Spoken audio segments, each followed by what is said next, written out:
Hey, Hello. what's up? Hello. Hello. Finally, guys.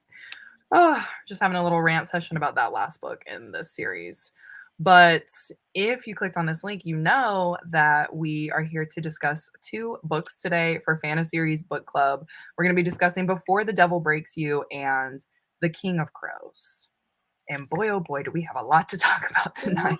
Ooh. Yes. My name is Christine. I'm one half of the Roomies Digest, and these are my co-hosts, and we're all here today. It's so exciting. Oh my god. Yes. Hello. I'm Rachel. I'm from the channel Let Me in the Library. This is so exciting. We actually have all four of the people here. This is great. Yep. Yep. Hi, I'm Jess. My channel's Books Past Bedtime. Hi, I'm Nicole. My channel is Bon Bon Reads. Perfect. Do we all want to start off with what we rated the third book Yeah. and the fourth book? Like third and fourth. The third one, I rated a 4.5 stars. It was my favorite of the series. Same. Yep. And the fourth one, I rated a 3. Like a low 3. Yeah. Okay, low 3 like 3 or like barely not a 2.5? Like a 2.5 to 3. But like I'm giving it a 3 for respect for Libba Bray. Interesting. Yeah. I feel like I've been mostly like a consistent 4 throughout the series. So my Before the Devil Breaks You rating was a 4. I think I haven't debated if it's a little higher or not yet because I basically just finished it yesterday. King of Crows. I really gotta mull this one over. I feel like it was going okay for me for some time, but based on the ending, I just don't know. It doesn't feel nearly as strong as the rest of the books. Check Goodreads tomorrow when you've had Check it tomorrow. a second to mull over this conversation we're about to have on this book. Yeah. Before the Devil Breaks You was a 5 for me. I think it was my favorite in the series as well. I just thought it was really good. It was so good. Honestly, maybe it's a 5. Like, you might talk me into it, Jess. Yeah, I was like, I don't have any complaints about this book. I thought it was awesome. I thought it was so good, so I just gave it 5. And then King of Crows, I still have 20 pages left. Not gonna lie, but it's kind of sitting at like a 3. I don't know, like a strong 3, I guess. As of now, but maybe that will change after I read the last 20 pages. I don't know. I didn't like them all being separated and stuff. So. Yeah, I didn't either. Yeah. I rated Before the Devil Breaks You a 5-star. It was also my favorite book of the series. And I think it might actually be one of my top 3 books of the year. And then I also haven't finished the last book. So I'm going to say a tentative like 3.75 to 4-star rating right now. But I have a little bit to go still. So we'll see. Okay, solid. I feel like everybody did actually really like the third one. Like, was the third one everybody's favorite? Like, Rachel, is that your favorite one?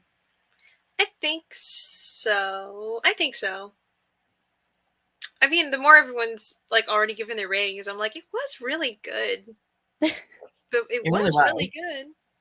It really was, yeah. I think, yeah, because a lot of people will say Lair of Dreams, Before the Devil Breaks You. Usually those are the top 2 of the series, and I see why.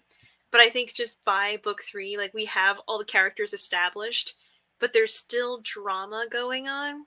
And we got to have, like, everyone sort of has had, like, their shining moment in the first couple of books. And now we're starting to see, like, all of this come together and culminate to a point where some not so great things are happening by the end of the book. So it's a testament to January Lavoie's performance and Libba Bray's writing that you feel so much by the end of the book. Yeah. I think also the third one is the best to me because everyone comes together and it's kind of like when you have that like thief group almost and like they're going to like do the thievery. Yeah, like a heist. Yeah, it's like a heist. It was almost like a heist trope, but not really. But like the group gets together and like everyone's together. Like that was my thing. I really liked it. No one had really like, died yet, so it was a good time. Yeah. And yeah, I think the energy in that one was just like so good, and the plot was so good, and the end was so good. And then I just kind of agree. that fourth one. And I liked how in the third one the conflict was more solidified because I Yes. know I wasn't here for the second book discussion, but the second book was only a 4-star for me. Like I definitely liked 1 and 3 better than 2 and 4. But I feel like in 3, like we finally got the like major conflict solidified, whereas 2 kind of felt to me like divergent from the series a little bit, and its conflict and arc was like a little bit separate. Yes. Or like more of just a build up, like a thing. I don't know. It was like if you're doing like a procedural in a TV show, instead of having like one drama, you know what I mean? Like it was still kind of like a facet of the main drama in 3, I think. Yeah. And I guess like 1 was like that too. It was kind of its own separate villain and plot, but I don't know. But it's okay, I think, to have that in the first one because you're discovering kind of like what is the major antagonist of the whole entire, you know, quartet. Yeah. And so in the first one, you're still kind of realizing like everyone's powers, like all the characters, things like that. So I think it's okay to kind of have like a facet of that antagonist because you're like, oh, like that was kind of like the red herring. That's not really the bad guy. Like the bad guy we figure out is like King of Crows. Yeah, I mean, I think like they do like slight little bits of name dropping and like foreshadowing enough in those first 2 books that the payoff in book 3 feels better because you've been waiting for it for 2 books at that point. And also, I mean, I don't know if this is like truly spoilery even territory yet, but I like that we get to see Theta's embracing her power a bit more, and like it's at the forefront that she uses it and people know that she has it in book 3, whereas I think it's teased a lot in book 1 and 2 where she's like, I'm afraid of it, and for very good reason. But we kind of get to see Theta's whole story, that, you know, I think I became like very invested in her once I found out more about where she's coming from. I think in book 2 it was where we find out like just at the very end, this whole like letter that she receives at the end of book 2 with Roy coming after her. And then in book 3, like so much of that is central to the plot while also it not really being completely centered around like there's one spooky Scooby-Doo bad guy that we have to uncover the mask. It's more of just like it's all coming to a head, and then you're gonna have to fight the King of Crows like right after this. Like all this stuff is happening. Right. Yeah. And I guess also another thing to note is like King of Crows, like the sub like bad guy was Jake Marlowe, right? And this whole thing. I guess I'm just gonna put the spoiler things up, y'all, because this is a double show, so we're just gonna be talking about everything.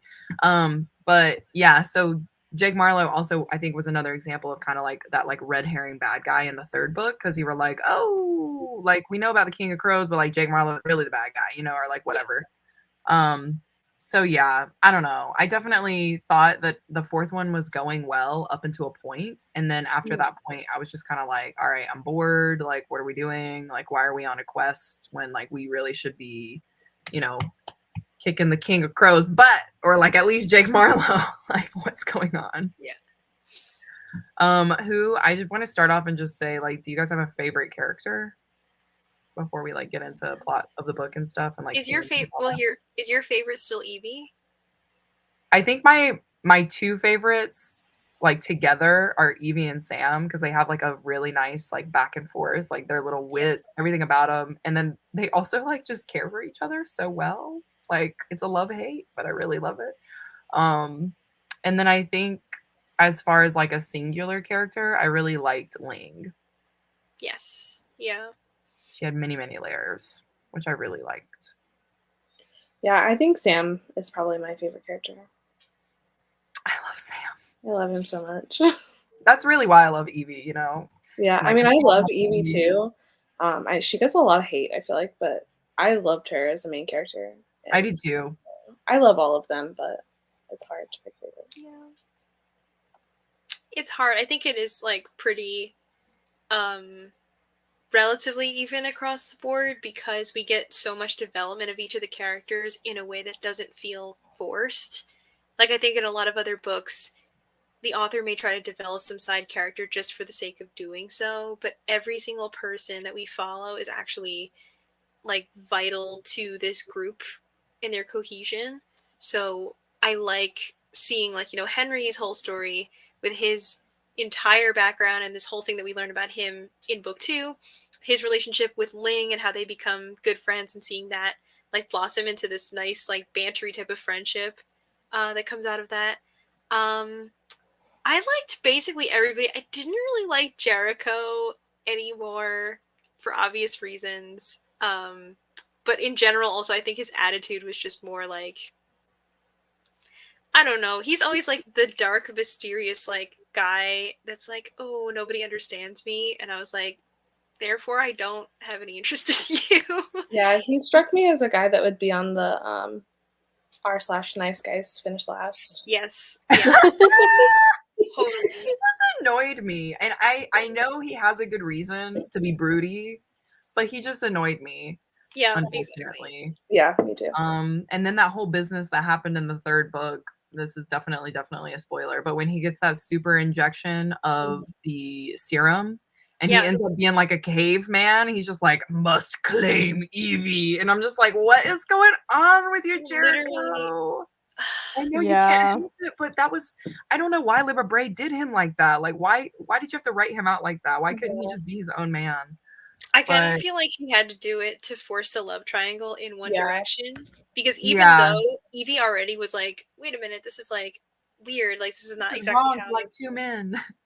Well, because I think like she had sort of started hooking up with Jericho, and then it didn't Mhm. really happen, and she was like, oh, like I don't really know if I want to do this. Like this is weird. Like I like the idea of it, but now that I'm actually doing it, I don't know if this is what I want. And so, like, Jericho wouldn't be like, oh, hey, baby, let's just do it because that's what I want. So I feel like Libba had to be like, how do I force anybody who is like Jericho and Evie together forever, OTP, in the other boat? And it kind of sucks to like do a character dirty by just like forcing them to basically assault the protagonist. And it's like, Yeah. therefore, you can't like them anymore. And I was like, I don't think this was how the serum worked before ever, so it's an interesting choice to do this, but it worked. I don't really like Jericho Yeah. after this, so well done, I guess. But that stuff, like that business aside, I do agree. I feel like Evie gets a lot of hate, and like I think around the time this was coming out, it was really really hard to enjoy a female protagonist that was flawed, but Libba does a really good job of creating flawed characters that you grow to see, like that you see grow up a little bit, like they have a character arc, and then you start to like them more because they're flawed beings. Like if they were just totally perfect, they'd be completely boring to read about for 4 whole books, especially this Mhm. chunky. So Yes. I feel like following Evie, and then like she and Sam having like their little like, you owe me $20, and like, hey lamb chop, That was like the you owe me highlight of that. my life. That was the highlight of my life. Yeah, I loved yeah, it so much. I'm like, it's great. he's a thief, but I love him. Yeah. And like also there's a scene where they're talking about how like he was like, I've always been the person who like wants to blend into the background. His powers literally like don't see me. And it's like, if you wanted to be seen and adored by the world, then I would be in the front row. Like I would be there, and that would be part of my life now because that's what you want. He's And I willing was to like, do anything for his girl, and that's why we stand this Sam in makes this house. sense. Okay. This makes sense. But then also I really like Memphis and Theta together as like, especially, I mean, we're talking about book 3, so like I really like the two of them, and it just felt like they were separated because of the whole Roy situation. And I kind of feel like Theta is in the position of having to be like the strong woman that has to have like a very cold shield up, I guess, for a lot of people. But the fact that she was still vulnerable, and then obviously like traumatized from everything that happened, and we got to see her you know, struggle through that and still give in to some of those things that Roy wanted from her, and then also to see the other side of that where she's like fighting back against him. um it was like, it was great to see her be able to do that. And of course it's always like, you gotta go back to Memphis because they're just supposed to be with each other. So it's so sad when she's kind of like, I have to purposefully like break his heart to make him not want to be with me because he's in danger, because of Roy, which is always like a weird trope to be like hurt the person you love the most so that way they are saved by whatever happens. And I'm always like, if this happened in real life, it would be so hard to forgive that person, even if you understand Yeah. what it And to like is. work with that person, like Yeah. at all. And also the thing I didn't like about that, I'll just say it really quick. She like broke his heart, and then I want to say a couple chapters later, she was like, She acted like she didn't do that. yeah, she Yeah. was hanging around him, and she was like, I don't know why he's like being so Yeah, and she would like moody. smile at him and he would like Yeah, look and I'm like, away. because And I'm like, Memphis is do a you sweet remember? baby. Yeah, and he's Yeah. this guy's heartbroken. I did love him for that. But he made some crazy decisions at the end. I was like, oh my lordy. Oh my lordy.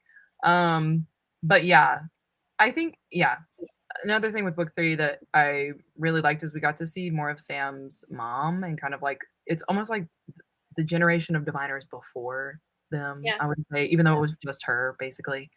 But I That was really did like something, like, I didn't really understand about the book was like all of the Evie's generation of diviners were created, yes. but diviners are also naturally occurring. So what I can gather from that is like Miriam was just like gifted, kind of low Mhm. key how I think like Theta was almost, but Miriam was just gifted, and when she met up with the other 3, they would take her blood and basically use it to create like serum. Okay. So that's what Jack Marlowe started with. Mhm. And then like over time, like instead of her giving it willingly, he ended up just kind of like putting her in chains and locking her up. Mm. And that's why he like held on to her so like tightly, because he was like, if I lose Miriam, like I literally will not have anything to like make the serum off of or whatever. Yeah. That's as much as like I can understand it, but that was kind of a little bit confusing. But it was after that point where you kind of like realize they took Miriam's blood, they make the serum, and then they experimented on basically like minorities, Mhm. and people who might not have been well like mentally. And also like a lot of people who were just immigrating to America because they Yeah, were the vulnerable groups. yeah, And so they exactly. just grabbed a bunch of those people and they were like, oh, let's use you as test subjects. Right, which is like interesting, I guess a nice segue into the whole like theme of like it's not even a theme, but the eugenics that were happening throughout like the books and Yeah. the racism. I think Libba Bray did do really well the historical aspects of these books, because I was really impressed. Like in the first book, second book, third book, like she's over here talking about the Chinese Exclusion Act. She's talking about there was like another like historical thing that happened, and she like tied it so well into the plot. Like I was just so impressed, and I think I kind of missed that a little bit from the fourth book, I agree, yeah. because like correct me if I'm wrong, but I don't think there was any like huge Not really, historical like thing. no parallel necessarily that I can Right. think of. And I think that was like one of the things that I really loved about the previous Yeah. books. But I do think when she did include it, those themes and kind of like highlighting the fact that hey, like America is still racist, and like these books obviously didn't come out yesterday, like they've been out for a while. Like I think she did that really well in my opinion. Yeah, I agree with that. I think that she incorporated history just seamlessly into her storytelling. And there was a chapter called The Dead or something in the third book. And I don't know, it just really hit with me about how like the colonizers not only get to win the land, but they also get to write the story. Mhm. And I don't know, I just felt like the story was so believable because of how seamlessly everything was. Yes. Like Yeah. I could imagine the US government acting like this and people turning against diviners. It all Right. just felt so realistic to me. Mhm. I think actually that was, not to bring up book 2, but like that was one of the things with book 2, Layer of Dreams, that I was really impressed with too, is just the fact that like this kind of like airborne disease or like sickness is going around, and like we're over here because it's in Chinatown, we're over here like putting restrictions on Chinese like immigrants or like in Chinese Americans and things like that. And I was like, am I reading this in 2022? Oh yeah, when, like, I think we COVID talked literally about this just on the happened? show where we were like, this is hidden a little too close to what's I going was on. like, Libba Bray, you were too woke right now. Like, what the hell? Because we both And the looked at it whole like, this didn't come out in 2020. No. What's And the happening? whole thing that she's talking about is like you have to learn from history. Like you have to know like, you know, what happens and not act that way. And it's almost as if she had predicted that this was gonna happen. Like history's like repeating itself, literally. It was This so book- crazy. So King of Crows came out in 2020, but I was just talking with Jayla about this, and we were saying that like between I think the first and the fourth book, 10 years of real time elapsed because she was writing like other series and books and stuff in between. So before The Devil Breaks You came out in 2000, no, I'm sorry, Lair of Dreams came out in 2015. I need those elocution lessons that Evie had. Elocution. Before The Devil Breaks You came out 2017. Mm-hmm. So a bit of a gap in between everything. Diviners was 2012. Wow. So between everything, and we were saying like, you know, obviously also because like publishing just takes a while, like by the time you write stuff or whatever. Yeah. So almost nearly like an entire decade between the first book and the fourth book. I mean, But I think you feel can like definitely tell that from the writing style. I don't know about you guys, but when the fourth book was popping off in the beginning, she basically repeated everything that happened in the first 3 books. I was gonna say that there were a lot of things in book 4 that felt extremely repetitive Mm-hmm. to the point of like almost caricaturizing each of the characters. So like Yeah. the elocution lessons. Am I saying that wrong? Elocution It's lessons. elocution, yeah. Elocution. Like I know they brought it up a lot in the other books, but like with Evie, they bring it up like I don't know, like at least once a chapter or something, like constantly all the time. Well, I And think then for the her whole character, it's just because she's on the radio. I think that's why yeah, but like at that point she had already quit. And so they were like, Oh, oh, she used every ounce of her elocution lessons to say what she wanted to say, and then she would just talk. And I was like, I see what you're "Alright." saying. She was like emphasizing the point of like the time period. And so she by kept using saying the like vocabulary. elocution lessons. And I was like, Libba, I know, I've been here for 3 books. Like I get it. Yes. Yes. And then between her and Sam, she was always like, the $20. And I was like, this is cute, but you're pushing it. Like you keep doing it. Let me have that 1 or 2 little moments where I'm like, haha, he. Because like it hits more if you don't mention it. And then when Evie's like practically on her deathbed here, and Sam's like, you can't leave me. I still owe you $20. You My can't man leave Sam. He's bringing the tears. Okay. He's bringing the tears. And then Woo! when he's in the room and they're like, you look like you're about to cry, like your voice sounds bad. He's like, I just ate some bread and it really hurt my throat. Okay. Like, I was like, Sam is so sweet, especially like he was a short king, you know, so he really is. just it bothered him so badly. But you know what, Sam? Evie's short too, so whatever. It's Whatever. fine. So it's fine. I just want to say if you guys are in the chat and you finished the book, let us know what you rated it. Yeah. Merry Christmas, Sean. Hope you have a good one. Also, this is hilarious to me. Yeah, I'm a thief in the night, Michael. Yeah. Here to steal your heart or your television. You're part of that the heist. Grinch. I'm actually the Part of Grinch. that heist group. I haven't finished my reread of King of Crows. I think I really liked Jericho during this reread. I will say by the end of book 4, Jericho turned around a little bit.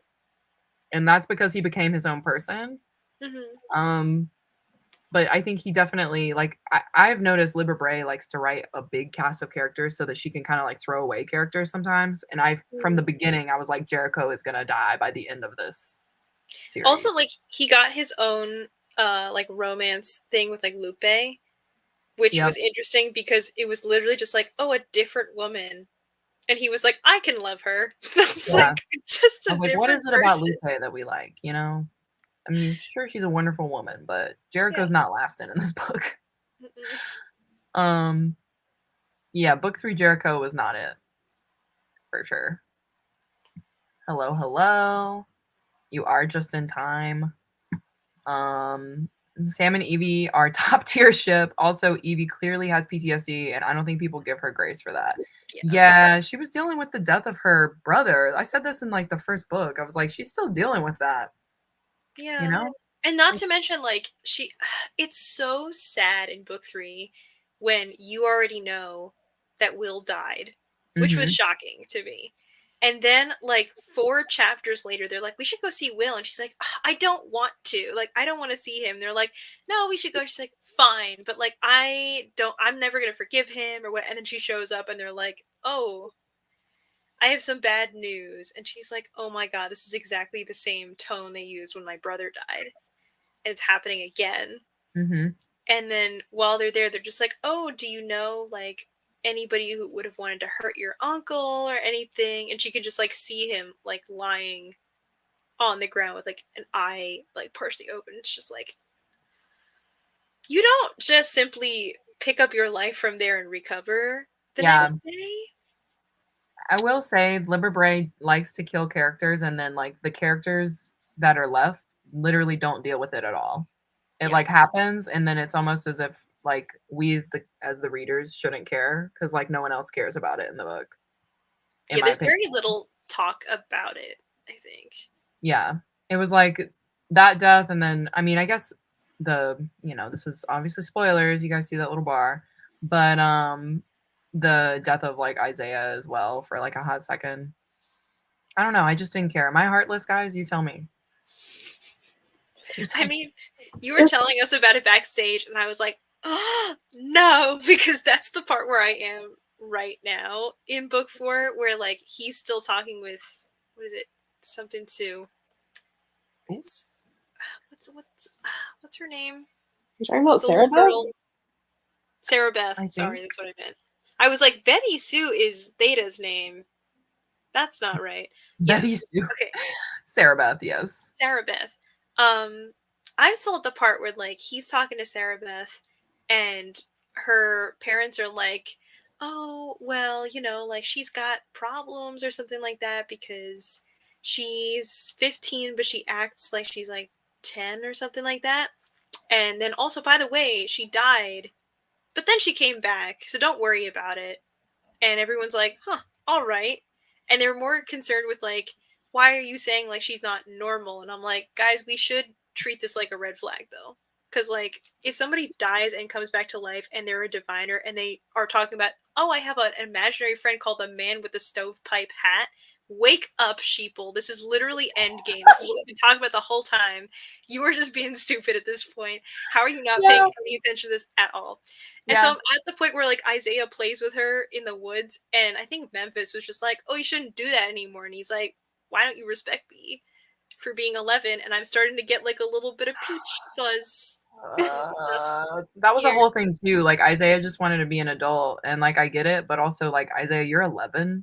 You're not an adult in any way, shape, or form, so shush. Like, I totally get the feeling when you're, like, that age and you're like, respect me, and, like, all the people you look up to are just kind of like, oh, just, like, stay around here or whatever. But a lot of the times they were like, we're gonna perform, like, this basically, like, death, remove, curse type of ritual thing.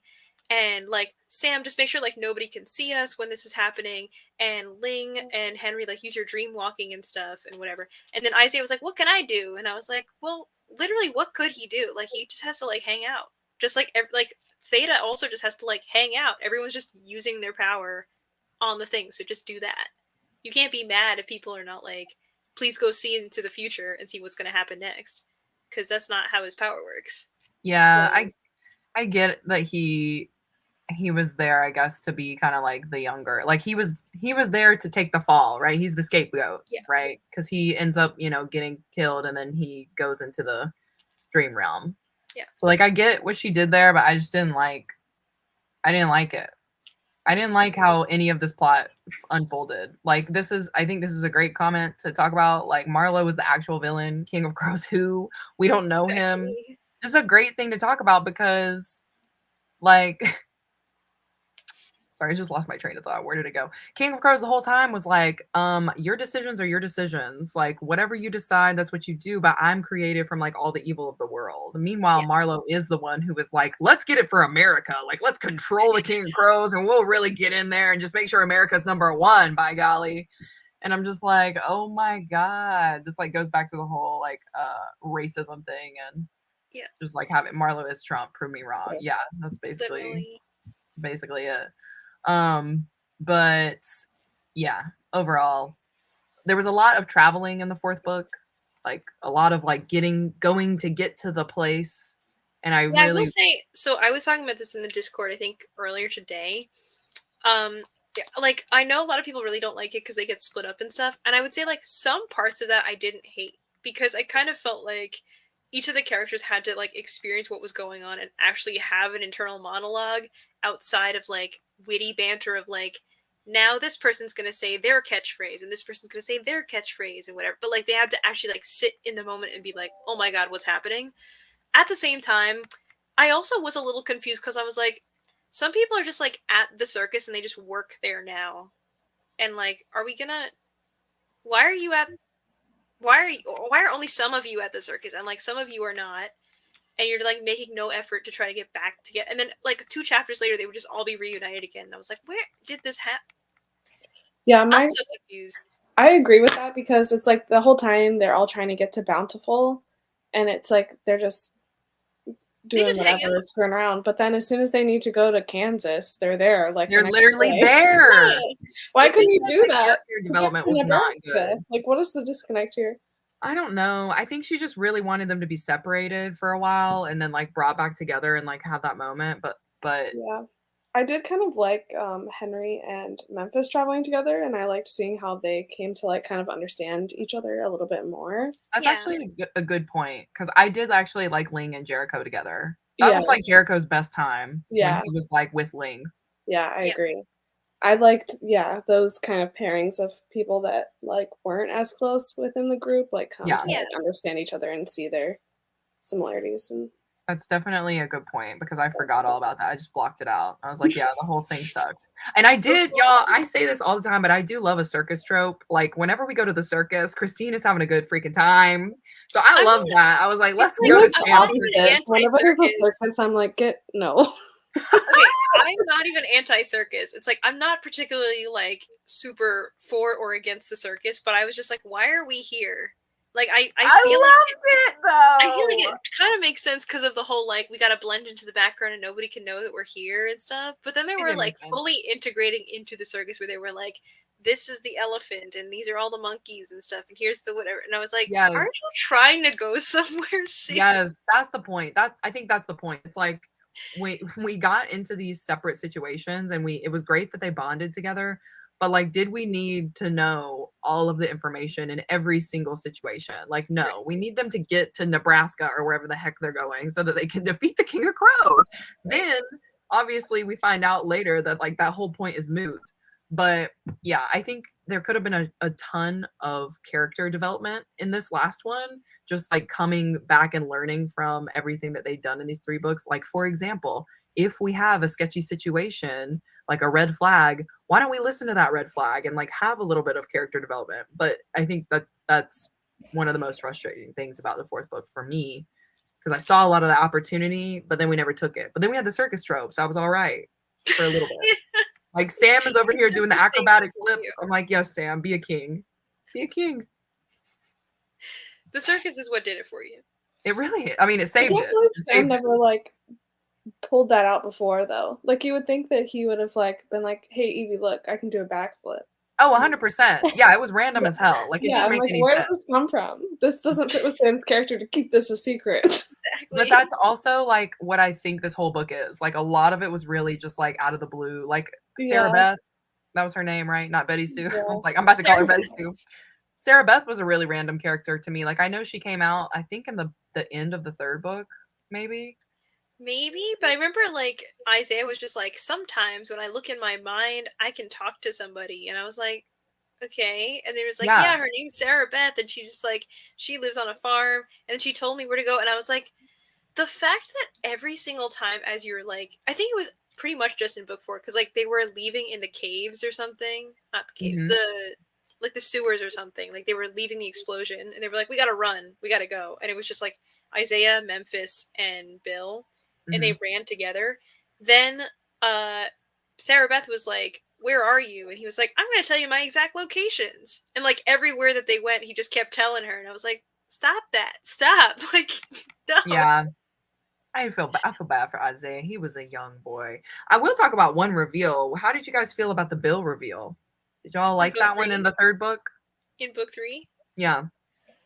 I Because liked it he a lot. was his character name that I could never pronounce, right? But he was essentially the first diviner that was like a big tall guy. What's his Yeah. name? You know, he would suck up I the. actually really like Bill as a character. I think he's so Really?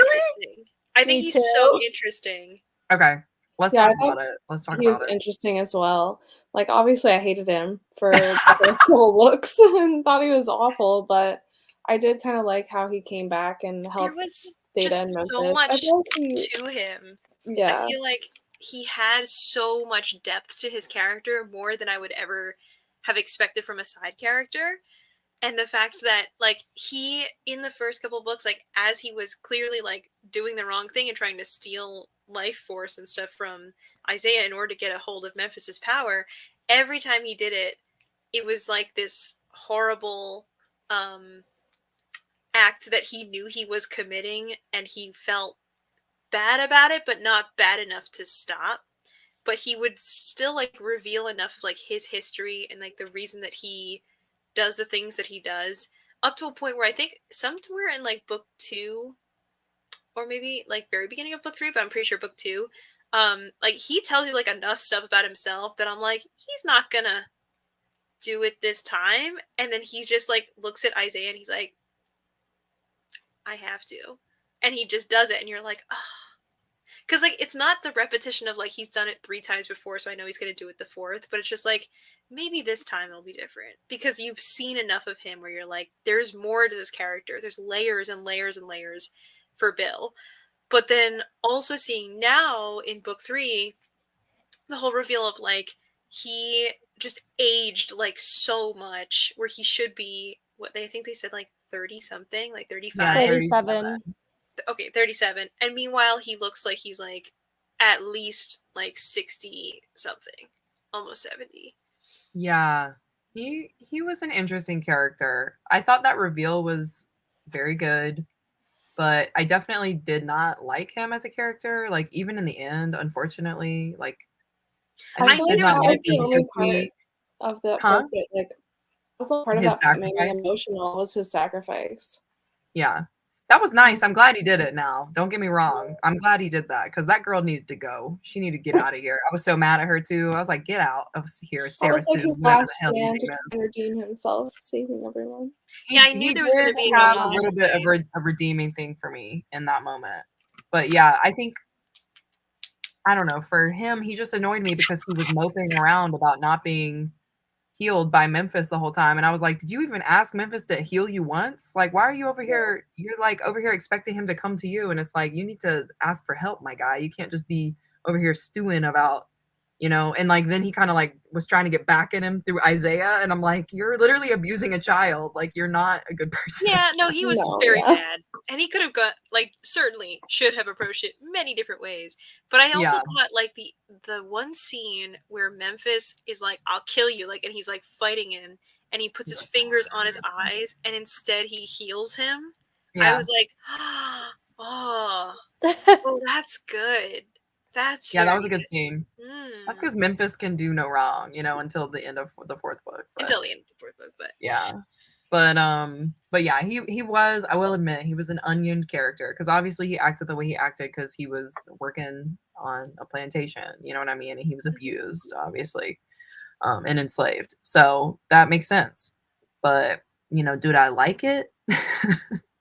No. no, I don't think he's easy to like as a person. Like, certainly if it was, like, a real person who was actually abusing a child, you would immediately be like, jail. But I feel like he's so interesting because you can see, like, that inner monologue, and you get the little teased things about, like, there's some guy who long ago was basically almost, like, cursed to be blind and to age, like, immensely, and then to be this only person left and just totally lost in this world. Which I think was, like, something they dropped somewhere in book 2, of, like, there's this story that he's telling Isaiah one day, and then he's like, what story is that about? And then he's just like, oh, like, don't worry about it. But clearly it's his own story. Mm-hmm. And it's very cool to see that, and then to see how that actually aligns with this person that we already know about.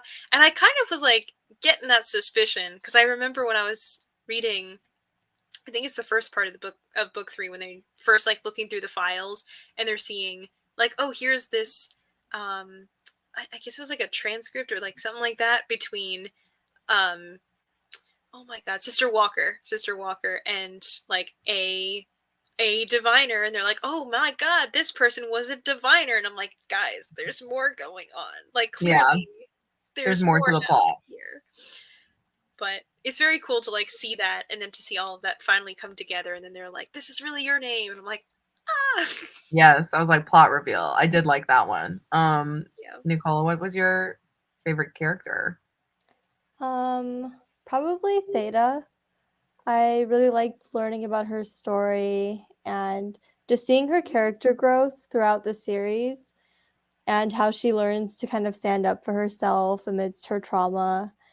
And I definitely liked everyone else though too. Yeah. But I think that I empathize with her a lot.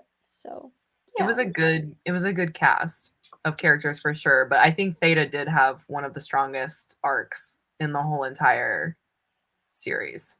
Yeah. And honestly, her power arc also was probably the best one in the series. Yeah. Yes, she is. Also, your makeup is stunning, by the way. Thank you.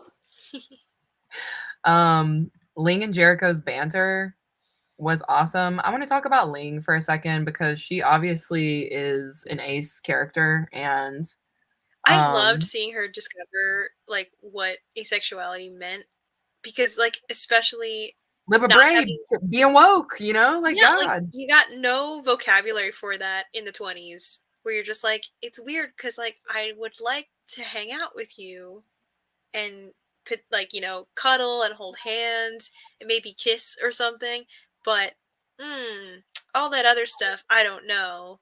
And of course Mhm. Alma's like, I don't know what to do with that exactly, because that's just not been the way for so long for so many people. It's just not talked about. It's not something that is common enough in her life, but it's still kind of like, well, it's not like I don't like you, Alma. It's just I don't feel the way other people do. And because like Ling is a scientist, I feel like she just is smart in the way of like, let me dissect this. Like, what's happening right now? Is it that there's something wrong with me? I don't think so. So let me try to like parse through everything else here and like come to some kind of conclusion about it, which I really Mhm. liked, because I think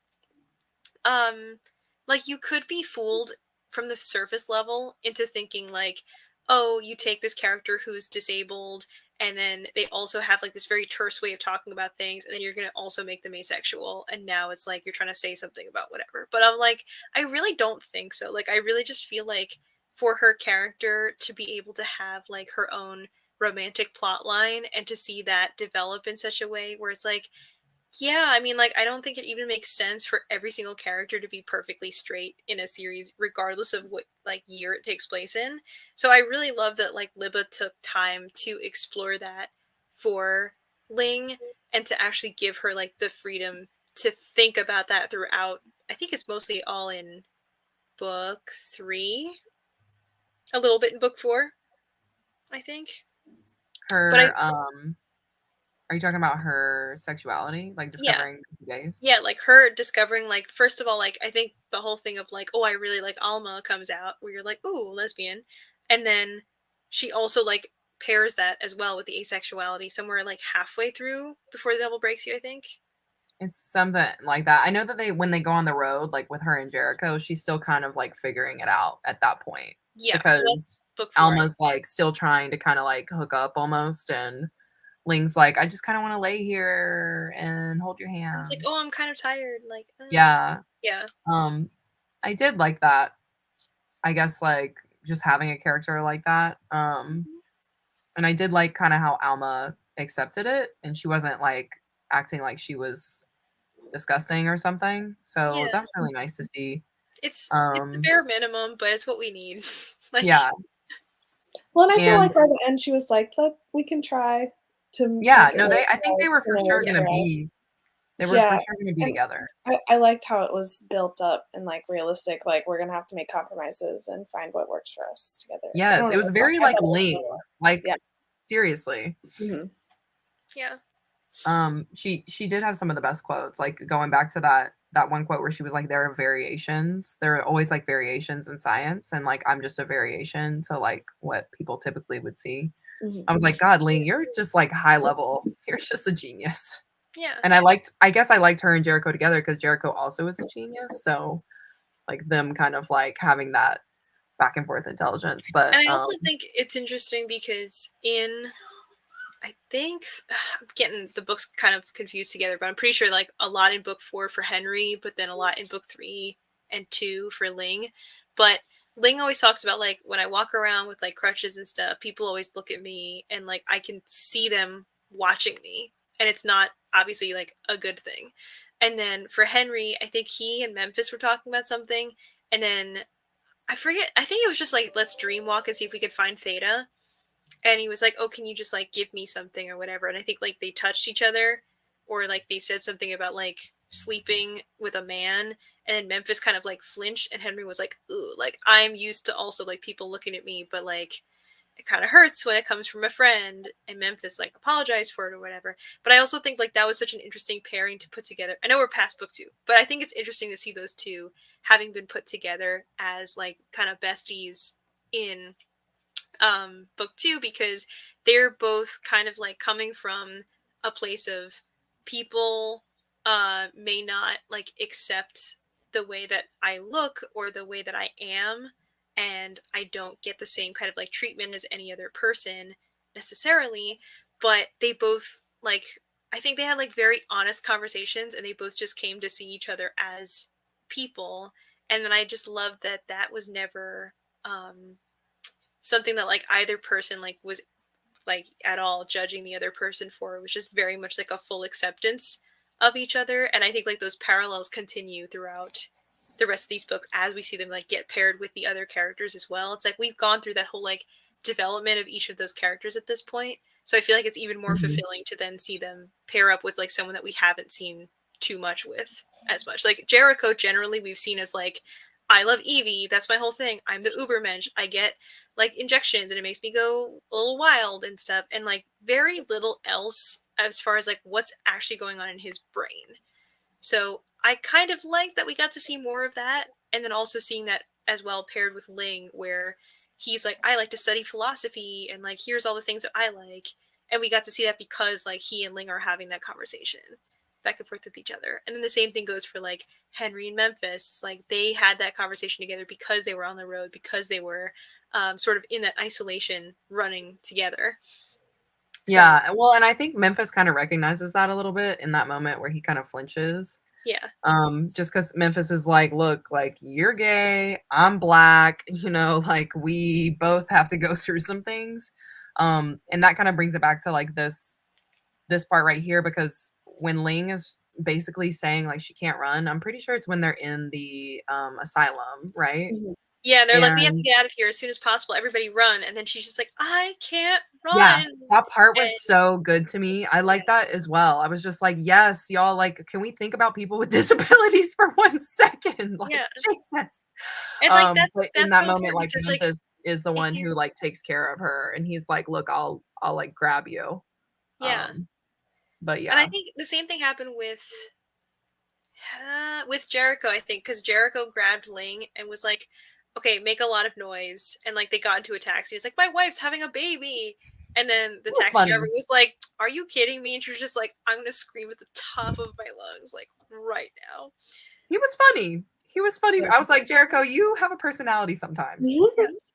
There was another good scene with them too when it was in the 4th book, and Ling says something like, and she allowed Jericho to carry her, and Yeah.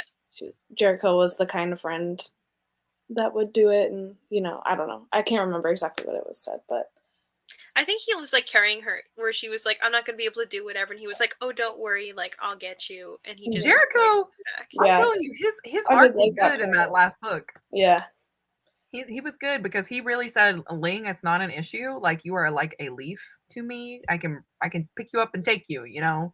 And I Didn't did. he like run for 3 days straight? Like he just Yeah. did He was stuff. honestly, he was sexually he was stopped up. You know what I mean? Like this man, I God, feel bad no. for him, but he really needed some help. Unfortunately, Oh, I was no. worried that she was gonna try and push Ling and him together, and I was Oh, like, I was so worried about I that. was too, I but was yeah, so worried that about was that. that was not it for me. But I'm Mm. glad it didn't work out that way. Yeah, thank God. Also, I think what was I gonna say? Oh, Theta. Back to Theta. Just like her whole reveal of her being Native American and like not even Oh, yeah, I knowing feel like any I missed that. I don't remember that. wasn't she Native American or no? I think Yeah, okay. so. When was Yeah. that? I mean, I don't think they ever like said They that didn't. It was like out. implied. Yeah. yeah, Right, wasn't but it kind of she like when Evie read her thing and like learned about her background, the yeah. story of how the town burned down and her mother leaving her on the doorstep or whatever. Right, and that's, like, one of the reasons why I guess, like, her power was so strong because she kind of, I guess, already had, some of it in her veins or whatever, I don't know, but I really liked that reveal and, knowing that I guess she was, like, a white passing person, right? Because she's acting like a Russian, like, she's acting like she's, you know, like a Russian immigrant or whatever. I thought that was really interesting as well, but the other character that I wanna talk about that I'm pretty sure everybody has probably forgot about is Miss Mabel Rose. Miss Mabel Rose. How How did we sad that it feel? was like, oh yeah, the end of book 3 was so sad. Who's your favorite characters? And we name every character except Mabel. I I felt bad for her at the end of that book, and you know I've got the bar down there, but spoilers, y'all. So Mabel Rose, she did not make it. She did not make it to the end, and I think I she, from was the very beginning, surprised. was always going to be a throwaway character. Like she was always going to make that sacrifice, and she was not going to survive. I shouldn't have been Unfortunately. surprised because it makes sense. Like she was like, I'm joining the revolution. And I was like, this naturally, on paper, it means she won't survive. However, I'm just enjoying my little audiobook, going about my life. I'm not using my brain. Let's just have a good time. And then when like Art first of all, there's the whole thing with Arthur where you're like, can we even trust this man? Obviously no. But The answer is no. obviously He like tried to tell her. yeah, and he's like there's the whole thing where like his brother went to jail and then her parents are like, do you know he went to jail? And she's like, no, that was his brother. And they're like, no, it was him. And she doesn't want to admit that she like is running around with somebody that she doesn't know that much about. So she's like, it doesn't matter, it was a long time ago. Then she goes and confronts him, and then he just handles it in such a way where she doesn't feel angry at him. And then he's like, are you in? Do you want to join the revolution? And she's like, yes, if you promise nobody's going to get hurt. Of course he promises that, and of course people get hurt immediately. So, great.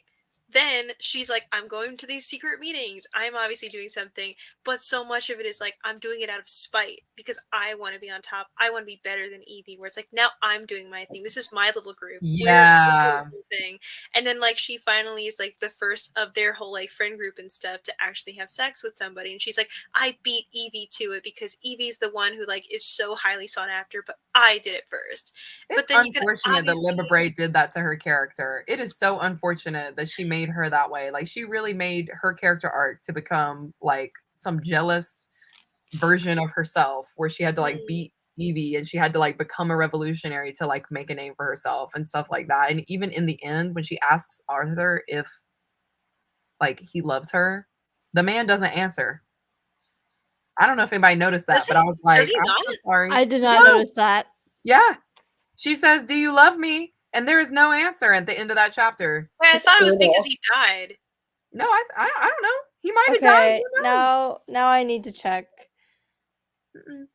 I said, Miss Mabel Rose, y'all did her wrong. Y'all did her dirty. I don't know. I feel like it was kind of building up to that the whole time because throughout all the books, like maybe Jelly, she Mabel was didn't always quite second feel like she was best. living up to the sparkle of like being diviner and Yeah. Mhm. being good with Evie. She always felt forgotten. See, she was the annoying character to me. Everybody was like, Evie sucks. But I was like, no, Mabel Rose sucks. Like, Yeah, I thought Mabel was annoying too. I think it's kind of sad though because I think the Yeah, whole it's character definitely sad. arc is that she just doesn't feel like she really fits in. Like she feels like a wallflower. Like no one notices her. Like her parents neglect her kind of. Like they don't really like they're the star of the show. She doesn't really have a voice. She's always associated with them. So yeah, it was just a really sad way for her to go, in my opinion. She did her Because wrong. I'm telling you. I liked Mabel. I didn't find her that annoying. I feel like her character arc also kind of made sense because again, like from the beginning, she was always second best. Everything was like, I like Jericho, and then all of a sudden Evie's like, well, I like Jericho, and then from the get go, you can obviously tell Jericho's like, hey Mabel, I like Evie only. Like there's no competition. It's Evie all the way until it's Lupe, but it's basically Evie. So it's like, okay, you're always second best.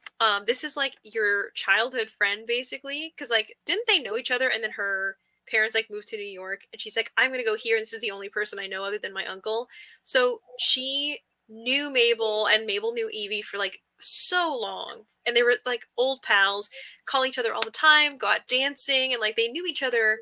And then you see like this dissolution of the friendship as Evie becomes more um ingrained in like the diviners group and whatnot, and then of course Mabel is just sort of like left on the sidelines because she's not a diviner, so she doesn't have the powers, she's not involved. And then the thing is like Theta at this point doesn't seem to have any powers, but she's also involved. So seeing everybody run around and being like, I'm just not good enough to hang with the group really, and like the whole time I'm there, I'm literally seeing the guy I like who's crushing on the girl who's my best friend, and I just have to sit there and watch it happen. It's like, of course she doesn't want to see that happen, and of course she's just gonna have like those internalized feelings that are like, God, this sucks.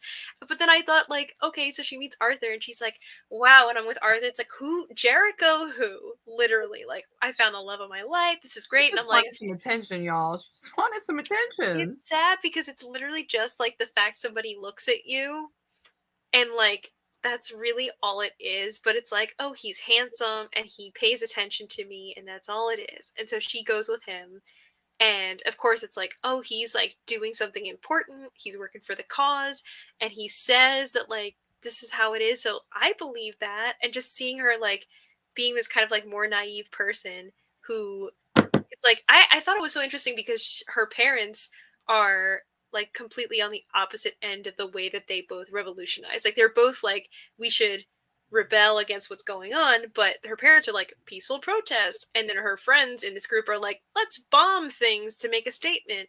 And of course her parents are like, don't do that, you're going to die, like don't do that at all, that's a bad idea.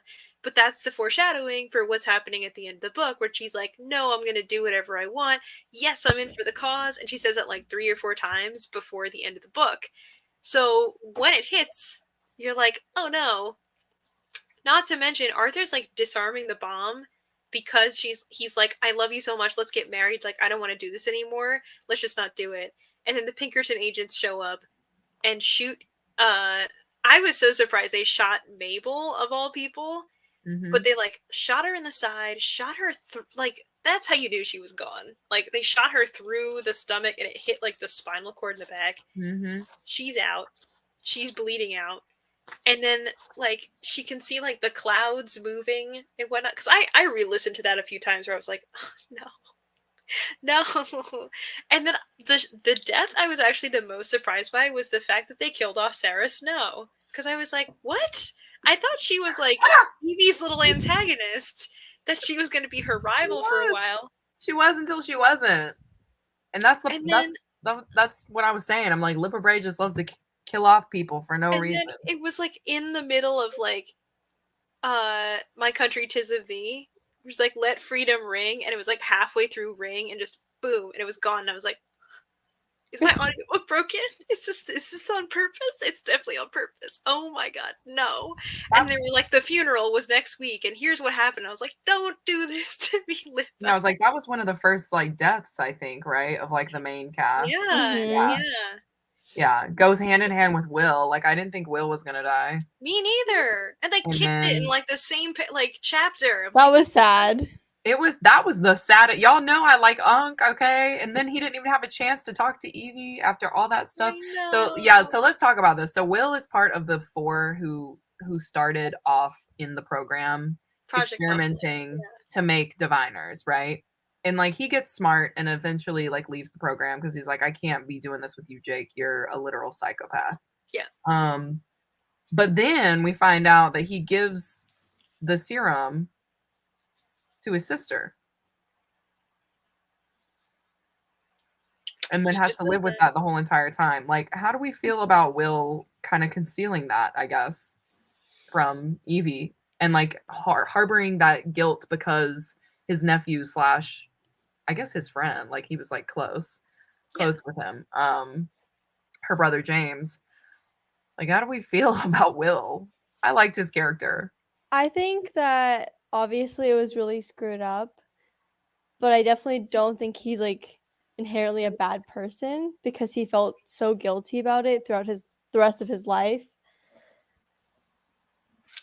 I kind of feel like we had a good amount of time of Will being like, I can't tell you anything in the first 2 books that I felt pretty frustrated for a long time because I was like, he obviously knows something and just refuses to say it. I understand what I think where he's coming from, that it's something that's like a dangerous secret. So let's just wait it out and see what it is. And then when it's like, I was the one who was experimenting and I'm part of this terrible bad program, then I'm like, okay, I get why you didn't tell anybody before, but Jesus, Will, like this is not a good thing. This is not good. And I feel like he's very upfront then at that point of like everything that he did to a degree, but the whole reveal that like he's responsible for, like also, oh my god, what's Sister his name? Walker? Who? Jericho? James? James. The Yes. brother. Yes. James. For James also being a diviner, the fact that he does it to his own sister and that he was also like just experimenting on all of these different people, it's just really hard to come back from that to a place where you can be respected in the same light again. And I think that's the point. Like you're never really going to be able to forgive that character. So I mean, like I totally get where Evie comes from because it's like this devastation of having lost her brother, and the reason that she lost him was because he was a diviner who had to be part of the Unit 144. 144. And we should talk about that as well. All those coincidences, the 144 stuff. But yeah, I mean, like you can't really come back from that to a point of like being totally redeemed, and I think it's hard for me to really like love his character or anything, but I appreciate what Libba was doing with him in the books. I don't like him that much, but I get it. Yeah, I feel like that was what was so good about this series, though, is that every character is so gray, Yeah. so realistic. Like every character like made mistakes. Every character also has good parts about them that you can like, and you can see them as like the flawed whole and appreciate them for who they are. So I feel like Will was definitely maybe even more flawed than some of the other characters, but he had been alive longer to make more mistakes. Yeah. So That's true. I would have liked to have seen him have kind of like a moment at the end.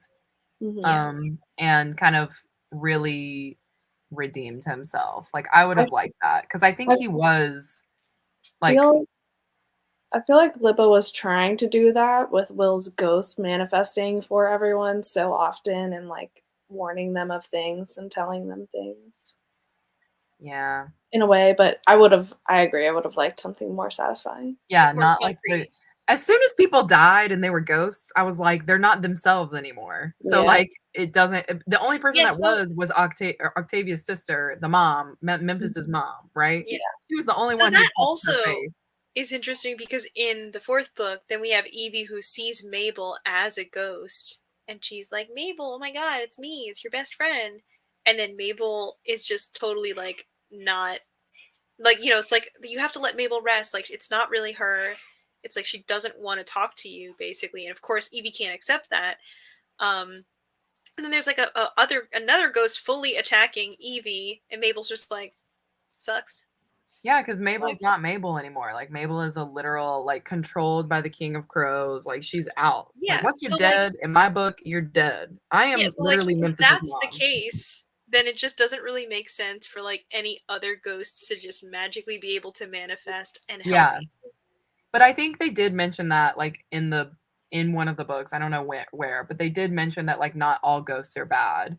And that brings up the whole conversation of Ling being like, "Oh, well, are we doing the right thing by, like, blasting these guys?" Like, Memphis also had that moment where he was like, "Should we really be killing these ghosts or, like, what?" It's just a Yeah. shame kind of that they didn't really think more into that. Like, they had the thought and then they were like, "It's gone." But I would I have think liked they for had them the to thought, actually but they bring it also up to had the like group and talk a about lot it. of desperate moments where they were like, we either kill this ghost or it kills us. Like, I don't know what to do. So Yeah. Yeah. And there was a point, obviously, where the ghost ended up turning into zombies. And I was like, is this a completely different quartet? Like, am I reading the same book? I don't understand. How are we having these ghosts bite Evie and now she's suddenly about to die? Like, what's going on in the House of Commons? was it when they were in the asylum in the third book, Mm-hmm. and I think Theta was with Isaiah, but Mhm. Theta Yeah. was there, and there was like somebody, like a doctor who was wheeling a patient, and she was like, "Doctor, you gotta help us." And then it was like a guy who was like, she questioned my authority, so I killed her, and he had like a giant axe or something. Yeah, he was like taken over by a Was he, ghost. was he Mhm. just a guy who was taken over by a ghost, or was he a Yeah. zombie? He Yeah, he was for sure yeah. was, Okay. possessed. My I thought God. it was gonna be more like that kind of a thing, but I think we just had like a conglomeration of different. It was like a ghost, demon, zombie, like all the above. Check, All of check, it. check. Yes, it did take a turn. Also, welcome, guys. I like saw you guys come in, but I didn't say anything. Hello, how's it going? Yeah. So anyway, the fourth book. While I did, I'm trying to think of the things I liked. What did y'all like most about the fourth book? Mine was clearly the circus. Clearly the circus. You Yeah, liked I the feel like- acrobatics, I think, only. I I feel like liked mine was just the I different liked Sam and pairings. Evie. I liked Sam and Evie. Yeah. Sam and Evie were cute as hell in that fourth book. Dang. They got engaged. He was like, "This is a nut," and I was like an acorn, like a nut, like a It was walnut. really just Sam. It was really just Sam. He was And the then he put cutest. the ring on her finger thing, and then he was like, "Will you marry me?" And I was like, "Oh my God!" Like, this is happening very fast, but like, oh my God, I'm still kind of into it. And she was like, "You got to get me a better ring than this," but yes. And I was like, "That It's makes the sense." I'll text 1920s him. for you. Things go That's it. fast. I think I also really like the third one. I'll go back to the third one. That's my favorite book. We'll just talk about it all night. But I did also really like the third one because it was set in an asylum. Mhm. And I like that setting for Same. some reason. Yeah, I really liked the creepy asylum setting. vibe. Yeah. Like this whole entire series has been spooky and like definitely like I would call it a YA like fantasy horror. Like dare I Yeah. say it? Mhm. But like the images like were just so creepy. I remember that first book on audio I'm freaked out. Like I don't like it. I don't like what's going on. And so I Yeah. think the third book, that's kind of the last book where the creepiness hit really hard because in the fourth one I just wasn't feeling it for some reason. But the There was asylum was such a good setting. Like I loved Connor. Yeah. I loved like Mhm. being in the asylum and the ghosts are like attacking them and then you find out this is another history thing, I guess, but like you Yeah. find I out all wish the Connor bodies. didn't have to die. Yes, yeah. That was sad. I Yeah. wish I forgot he died. Dang. He could have been a cool character, I feel like. He I was mean, a he was a cool throwaway. character, but yeah, it was sad that he was Connor? a girl. Yeah. Yeah, he was a throwaway character. But yeah, I don't And I was know. also surprised. I remember there's a moment where I rewinded because I was like, "Who?" Because Evie was like, "I won't let you touch him," and I was like, "Who would Evie defend with her life?" And it was Connor, and I was like, "Oh my God, could this be character development that's like right before my eyes? This is great." And then Evie Connor has died, and I them. was like, "Okay, Okay, going back to the asylum, I'll talk about Luther. Y'all remember Luther? yes, He tried to yeah." kill Evie, tried to shoot her, and That then it was a comes out wild. later that he is her brother's lover. I Hello. know. Oh my God, the tea in one I thought that flashback. was crazy. Well, and I just had a lot of trouble figuring out how old everyone was in Yeah. all Me of too, these 'cause I books, was 'cause, like I thought Luther was, like, an old man. I did I too. thought he was, I like, did at too. And least also, I 45. thought T.S. Woodhouse was old, but in the 4th book, he says he's 21. I was Yeah, like, he's, like, not very old. "Oh, wow, okay." I also thought he was, like, at least, like, late 40. 20s, early 30s, something like that for T.S. Woodhouse, but I thought Luther Yeah. was, like, 45 or something. Yeah. Yeah. Yes. I don't know. Unfortunately, but I mean, I don't know. How did you guys feel about that reveal? Did it feel right to you? Did it feel okay For Luther? for James? Like James being gay, like Luther's his lover. Luther was the one who like deserted the company. He was part of the I really 144. liked that flashback, like, that whole chapter That and stuff scene. of, like, seeing that. Me too. I don't know if, like, I would say, like, oh, it felt right, because it's not like I was picking up vibes before necessarily, because I was just like, this is some guy in the asylum who tried to kill Evie. Don't know anything about him. I'm sure we will later. But I love, like, always seeing that stuff connect, where you're like, Mhm. you've heard of this, you've heard of that, now try this combined. And I'm like, that's the best whenever we get to see all this stuff come together. So I'm always a fan of that kind of stuff. But I thought it was also interesting because that also lays the groundwork for the whole thing of the Unit 144 being like, they were destroyed and everybody died. And it's like, but were they? Because you're still picking up a scent to the degree that Henry can still dream as James. And it's like, well, dead people don't dream. And he's like, this was a dream. Like, I was there. I Yeah. know I'm in somebody's dream. That was so one of probably the most confusing plot points to me personally, because it was like the 144 is powering the machine, but also diviners are powering the machine. And also the machine is under construction for a while. Like it was just yeah, the a little machine made no confusing. sense to me. I'll say Yeah. the machine didn't make sense, but I liked that it was like part of the thing we were obviously leading up to. Where I was like, Yeah. okay, this wasn't just like a random thing, but Right. And like I like the way it all destroying it makes is the sense. end game. Yeah. But yeah, so I guess we At can the get end, into what happens to them? Like, say what? what happens to Sam or Evie's brother in the end? You know, I read that book and I don't think I can give you a straight answer. Like I think Oh, they just passed on. Like I think they okay. just went forward because I was trying to think just now. I was like, what did happen to the 144? I read it literally yesterday. I I think feel they like just I'm like at that. I think because I'm at that point in the book, and I think Evie just asked Henry to like try to convince them to like to move stop on. or move on. Yeah. Yeah, and Wait, like the how can machine Isaiah breaks. make the choice to come back to life, but the 144 can't? Well, I think because the 144s they don't have their bodies anymore, but Memphis kept Oh, hold okay. of Isaiah's body. Isaiah's body disappeared into the ether. Oh, you're right. That did happen. He really Oh, so did it's just pause walking because up over the hill. Yeah. That's why that was so random. Okay, let's get into the end of the 4th book. Let's get into the end of the 4th book. Okay, so we have basically traveled the entire 4th book to get to Nebraska, I'm pretty sure. Like I can't remember if that's what it is, but I'm gonna say it's Nebraska. We're going to go see Sarah Sue and no, Sarah Sue and Sarah Beth gets revealed that she's actually working for the King of Crows, right? That was wild, but like, you know, if you're paying attention, you can see those clues throughout. So that happens. You know, everybody leaves. Bill does his sacrificing moment, which for the Bill lovers, I know y'all love that part, for the Bill lovers. which is great. Which is great. I love that he did it. You know what I mean? Because Sarah needed to go. She needed to get out of here. Yeah. But that whole part, I think what didn't sit right with me is that we had all of that journeying to get to Sarah, but that wasn't even like the end. Like they still had to go to the machine, take down the machine, save the 144, like, you know what I mean? Get Miriam, like all this stuff. So obviously, you know, they get captured, they get taken to where Jack Marlowe is, and he Jack hooks them Marlowe. all. Huh? I just Jack thought off? Is that his what you name said? is Jake. Oh, Jake Jake. Marlowe. Oh, whatever. Are You you know thinking what? about Jack Harlow? Yeah, Jack Harlow. Jack Harlow, Jake Marlowe. Hand in And hand. that could put you in first.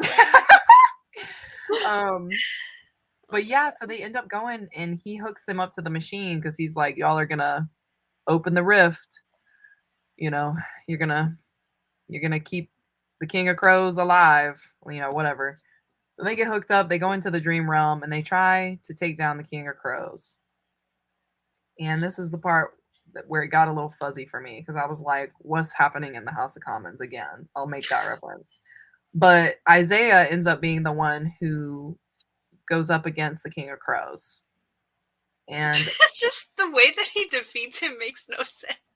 And the way he defeats him, this is spoilers, y'all. This is spoilers.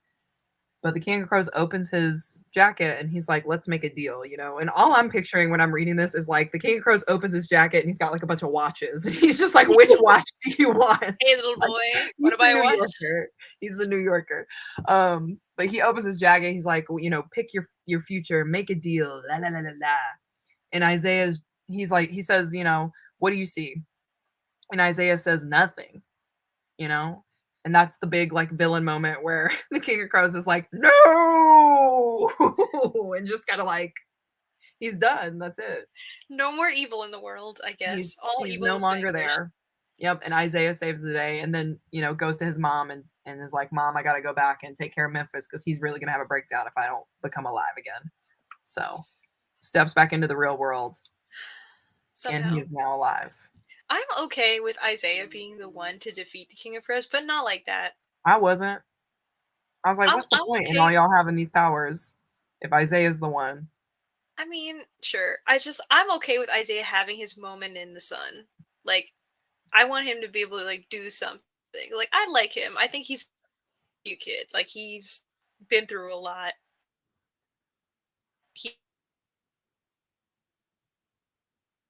Oh. Yeah. I was like, I think she paused. I have a question. Yeah, go ahead. So, did they combine their diviner powers to heal the rift between the worlds after the King of Crows was defeated? That was what I'm assuming happened. I believe that's what happened, yes. Maybe during the time jump that happened? Yeah, because, Jack Marlowe, whatever. He was basically trying to take their powers so that he could create, like, make a bigger rift. And they eventually, came together and healed it.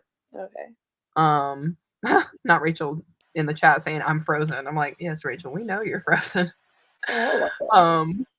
But yeah, I believe that's what happened. And then I guess while they're doing that, Isaiah was the one who like took care of the King of Crows. Okay. So I guess they all worked together, but it just was so anticlimactic, unfortunately. Yeah. I agree with this, Catherine. Evie did have strong character development. I think Theta might have also had a really like good character arc. But Evie did grow a lot, which I really loved. Me too. I think probably the strongest thing in these books are the characters and just kind of seeing them interact with each other. Yeah, that was definitely my favorite part too. Like what I talked about earlier, like seeing Memphis and Henry together and like the different like people together, yeah. Which makes sense because like, the plot was kind of wonky. This is so funny. King of Crows, you can't defeat me, the diviners. I know, but he can. Points to Isaiah. That's really. Wait, I missed the conversation about what happened. All I was saying was like, I want Isaiah to have his moment in the sun and do his thing, and then I froze because StreamYard was like, I disagree. Yeah. I mean, yeah. That was essentially like, I guess the whole point of Isaiah complaining, no one takes me seriously. And then in the end, he ends up being like a part of the group. He is like a hero. It's fine. I guess I also think like Libba could have done a lot more with that. It could have been great to like have all the diviners like do something to stop him. Because like that's not, you don't defeat the bad guy by going like, I see nothing. Like you don't just talk. You can talk the bad guy down, but you can't talk him down with one word. Well, and I guess that's the quote of this whole entire live show. Libba Bray could have done more with that, but I think that was the whole point. Is like the whole time they think that they're developing their powers, but they never do, and so that is kind of like it was. A lot of people have said this book is a cop out, and I agree. Like she just kind of like did a really easy thing with it, right? And like alley-ooped it to Isaiah. So yeah, that's all I can really speak on and say. That's all I can really say. Yeah, I feel like I agree with you that I wish that like there had been more of a point to like I feel like it would have been cool if he was defeated with every single person using their specific power in a Yeah. specific way, and like they couldn't have done it without having that specific power. Right, like they were all together because Yeah. that was the point. Yeah, I Yes. think that would have been Well, and because stronger and even more them Because touching also each other literally made each other stronger. So like Yeah. that would have made a ton of sense if they had all just like, joined hands and like done the because thing. also literally like if doesn't that mean like if any person died, any person, doesn't matter who, and the King of Crows was like, wanna make a deal? And you were just like, no, he would just die? No, I think he can survive like without a deal from them. Is that what Well, you're I mean saying? the whole like, what do you see? Like what future do you see or whatever? And then just like anybody could just be like nothing. And he would just Oh be like yeah. and he Maybe would that just was die. So maybe like that was the point. then it Yeah. just kind of feels like what was the point of Yeah. chaining people up to the machine and having them do anything at all or whatever? Like they're powering the machine and stuff, but it would make more sense if it was like you have to be at the machine and everybody has to do something, and more than just like I'm giving you my power, but like you're doing something with your ability. And Yeah, even if it's not specifically. necessarily like, oh, we can't do it without a person who can read objects, a person who has fire powers, a person who can heal, but it's more of like they have a clever way because they've been developing their power so much to figure out how to like do all this stuff in such a clever way to defeat him. Then it would be fun to read about stuff like that. But then And you it just sort would of be feel like, fun. what's Yeah, happened? unfortunately. But yeah. The book ends, and this is probably the part that I need clarification on. If anybody, in the comments wants to let me know how they feel. But the end of the fourth book, the end of the series, ends and everybody has pretty much like lost their powers, right? Everybody's a normal Joe Blow. They're all just in this diner. It's kind of like the Avengers in that one scene, they're just all just hanging out eating some sandwiches or whatever. And we hear that so and so's going to college, so and so's got a job doing XYZ, blah blah blah.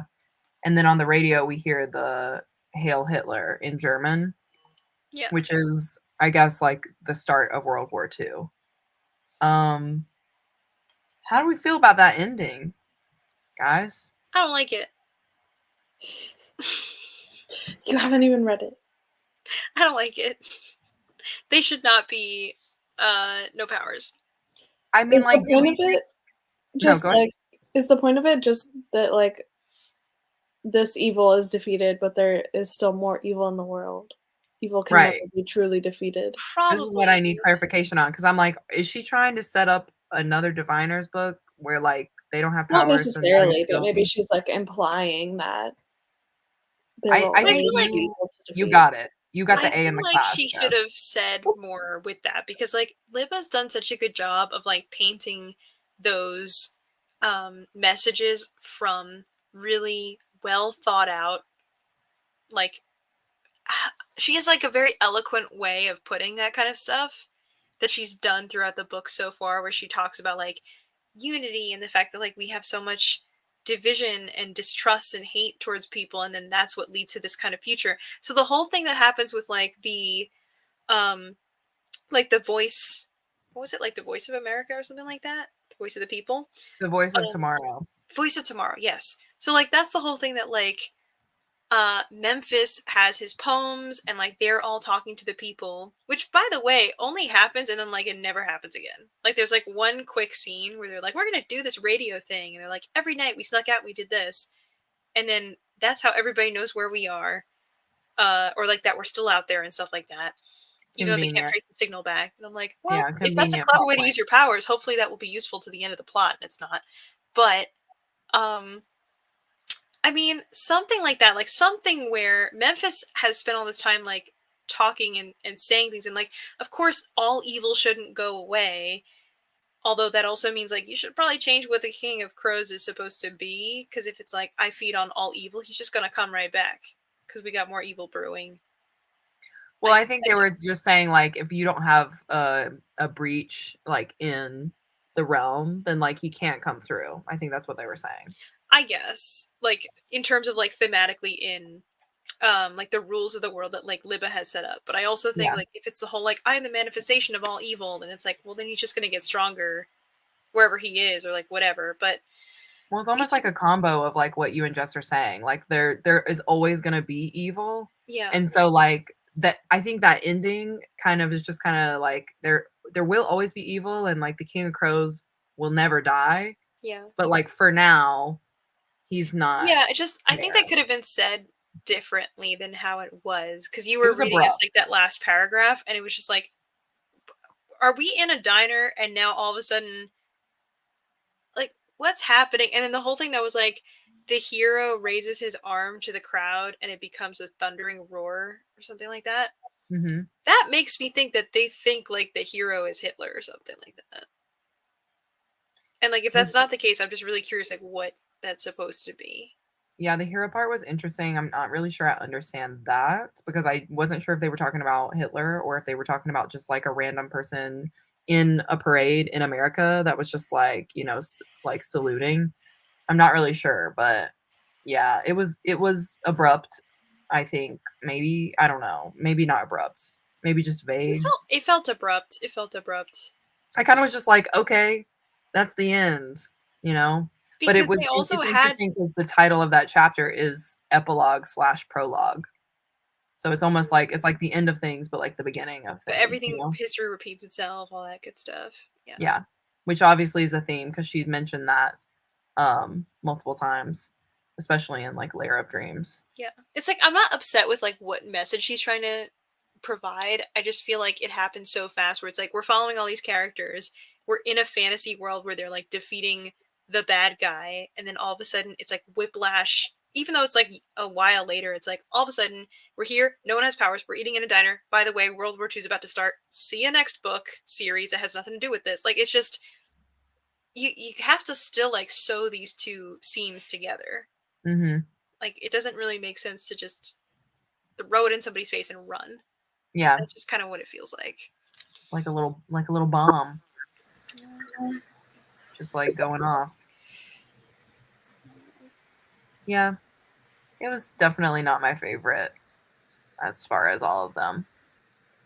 But I did really like I said, I think overall, like if we're looking at it at a bird's eye view, I did really like the historical references and how she tied that in. I think that's a great way to like talk about it and get people interested in it and also have like some teachable moments, as well as obviously a lot of the themes Yeah. that were going on in the book. But yeah, anywho, that's all I've got. That's all we got. Yeah. What do you guys think? We're done? We're over it? That's all I've got. Peace out, diviners. I still overall enjoyed the series. Yeah. I think I have obviously some complaints about the last book, but not to the degree where people are like, the last book doesn't exist, it's so bad, it's terrible. Probably because I just haven't finished it yet, but I'm like, maybe that's me. I don't know. but I still feel like overall the series had a lot to offer. It was still good. It's just one of those, it's going to be just very difficult to recommend to people in the future, knowing that like the last book ends in a way that's not satisfying. Like, I think that's safe to say it's just not satisfying. Yeah. I will say I think this is probably my favorite series we've read since The Girl Prince. Yeah, I was gonna say, is this a fave? I was impressed, y'all, because I haven't read a YA fantasy series that I've liked like since The Girl Prince. Yeah, this It's one been felt. completed. I would almost categorize this one as like new adult. Yeah. Just I was because thinking that because they were Well, going so hard. hard. Yeah. stuff that was talked about just felt older, like older teens, young. Yeah. Mhm. Content. You know, yeah. I agree with that. And especially not, yeah, there's all the like the historical context. I feel like there's a lot more depth to it. And also there's like a lot of horror elements, like we were saying. Like, this feels like a horror YA fantasy. Yeah, I think just some of their decisions probably leaned into the YA part of it. Yeah, and the age of the characters too, but yeah, and the age, obviously. But we all know they can yeah, be but young, like in I the guess. 20s, that age was like a new adult. So honestly, they were getting married. yeah, They were literally like getting married at 17, 18. I'm just like talking. I don't know what I'm saying. I'm just like talking. Yeah. You know. Man. Good series though. Yeah, it was a good series. I think I like this one, and the other one that I really, really enjoy, which Jess I think hated, was the Greenbone Greenbone. Saga. Yeah. Yeah, sorry. I mean, you don't have to apologize to me. You like what you like, and Yeah, that's I know. I just feel like I was the only person in the world that didn't like it. no. I mean, I'm pretty sure there are other people that didn't finish it, but you know, they just don't like to talk about it because then people like go down their throats. But this is a safe space, okay? This It's is a okay safe if you don't Yes, like. no one has attacked me for it, so. Yeah, I'm not gonna say anything because, like, God knows, you know, I be liking stuff. I had somebody in my Discord today who was like, "Ice Planet Barbarians is not good," and I'm like, "Shots Banned. fired! Banned. Just I've I got to know. get out Well, of here." that's the thing But too. Like if somebody comes to my channel and just sees my video about the books I've DNF'd, and then they like watch other things, they're like, "Well, this girl just reads trash, so her opinion doesn't matter." I'm just like, well, you know, maybe I do read trash, but at least I'm having fun while I do it. I was gonna say, like, do a Exactly. quick recap too. Like, if we're done with Diviners, I was gonna do a quick recap of all the books that we read this year. I was Since gonna this say is that our would be really fun to do. Yeah, let's last do it. show of 2022. So we started off with Jess's channel, I'm pretty sure, with The Traitor Queen and The Bridge Kingdom, which I really liked those books. They were good for what they were. It was a good They were time. fun. Yeah. First one, little did we know that they were going to come out with another book, but Yep. We did c'est not. la vie. It was a You know? spinoff. Yes, exactly. It was a spinoff. Then we went into the Poppy War, which was a very just rough and sad time. Interesting that we went into the Poppy War, and then we went into Greenbone Saga right after that, which I liked so much more than the Poppy War, even though I think out of the Poppy War trilogy, like the first book is my favorite. I love the first book of the Poppy War so much. Yeah. I feel like I enjoyed a lot, like talking about the books, but I enjoyed the experience of reading Greenbone Saga more, I think. Yeah. For sure. And then in Greenbone, I think for me, the second book is probably my favorite. For me, yeah.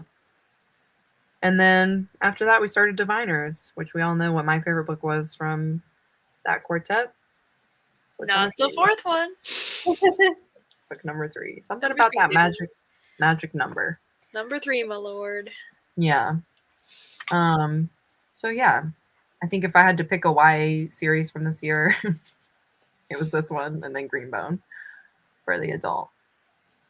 But yeah, we had a pretty good year. We did it, guys. We read a lot of like really big name series. Like the only one that was not a super big name was like Bridge Kingdom. But everything else is very high up there. Which I think like going forward, we can put more like independent pub. Like we don't have to necessarily do like the big established series if we don't want to. But I will say, now that we're speaking on how big these tomes are, we did decide that we were going to do kind of like, basically we'll read one book every 2 months. So we are going to be like switching up the reading schedule a little bit with fantaseries because we realize that a lot of these fantasy books are pretty thick. So for example, if we ended up reading Ember in the Ashes in January, we would have that book from January into the end of February and have the live show somewhere around there. And then we would start with the second book of that series starting in March. And then like so read on it and so forth. And talk about it at the end of April. Yeah. If for some reason, you know, we have like a skinny book like Bridge Kingdom, I'd be down to like read that in a month. And, if like, we do the Wayward Children series, we gotta do that at least like once a month because they're like this big. I mean, if they're like smaller books, I'm down to like read them in that month. I would even be down to do like a couple per month, but that's getting ahead of ourselves. I think we're generally gonna stick with the, you know, slow it down, especially for these bigger tomes that we've been doing. Yeah, slow it down a little bit, and that way people can actually like enjoy the book and not have to like scramble and catch up and that kind of thing. It takes a little bit of the pressure off. For that. So that being said, our new series is going to be held on Jess's channel. And right after this live show, we're going to hop into the Discord and we'll do a little poll for that book. And Jess will be able to tell you guys like what series she also wants to pick. So if you guys do want to vote for that series, like, go ahead and do it. But yeah, we'll be doing that in the Discord. So if you guys are interested, definitely join the Discord. Make sure that you're polling in there and voting for what you want to read starting in January. And yeah, we're going to continue on with fantaseries. You know what I'm really excited about in 2023, y'all? The What? Stolen Heir by The Holly Stolen Black. Heir. Yeah, When's that coming out? it's literally coming out in like 2 months. Wow. Yeah. I'm like, should we just buddy read it for the sake of buddy reading it? It doesn't have to be a fantaseries thing, but like extra credit. We'll open up an extra channel just for that. Yeah. I keep seeing quotes from that book, and I'm like, wow, we're all about to just pass away. Like, it's going to be so good. Definitely, for sure. Not a bad time for a reread of the series, by the way. I mean, I might just do it all in 1 month, you know, like right before it comes out. Like, that's how I feel. Because Cruel Prince will always hold a special place in my heart, personally. So good. Definitely. But yeah, that's all I got, guys. You know, any last comments, concerns? You want to throw out some poetry like Memphis? No. I wish I was that skilled. Honestly, that man could write. And I love it for him. What a guy.